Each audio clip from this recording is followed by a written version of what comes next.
In cities across the country, more urbanites are growing their own food or buying it from local farmers. And as we pay more attention to what we bring into our kitchens, some people are also paying more attention to what they throw out.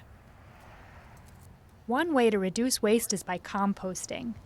At a Saturday morning workshop in Astoria, Queens, master composter Helen Ho shows newcomers how to build a worm bin for indoor use. Inside go shredded newspaper pages, vegetarian food scraps, coffee grinds, eggshells, even torn up junk mail. A pound of red wriggler worms living at the bottom chow down on it all. The result of their work will go right back into the soil to help fertilize plants. Newspaper, right? And so when I first started composting, I told all my friends, and they would come over to my apartment and they would be like, "Where's the compost?" And they would look, into the corners of my kitchen, expecting like a dirty pile of something rotting away in the corner. Right?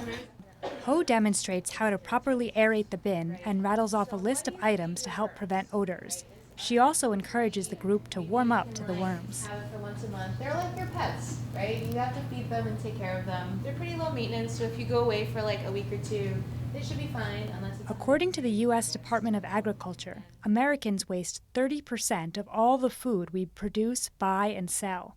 Food scraps from residences and food service establishments make up 13% of all our solid waste. Most of our discarded food ends up in landfills. Composting at home could help cut down on that waste.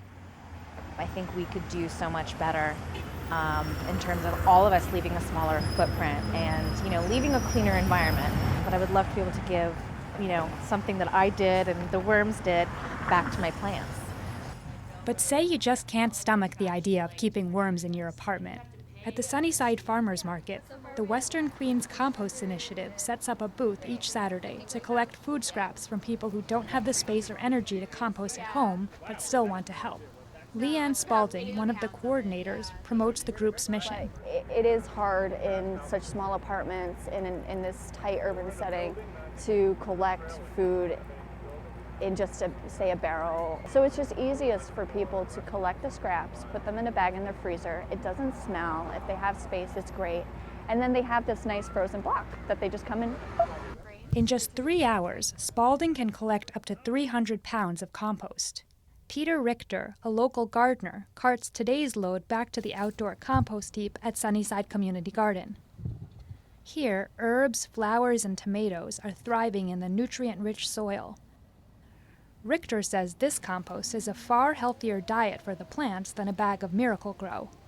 Instead of using synthetic chemicals that destroy all the good bacteria and nematodes and other things you need to build up good soil, we use a natural compost that we create ourselves through food waste, which ends up being diverted from landfills and saves the city millions of dollars not having to ship it to Virginia or Jersey. Jenny Chalant and Luke Roskin for On Earth magazine.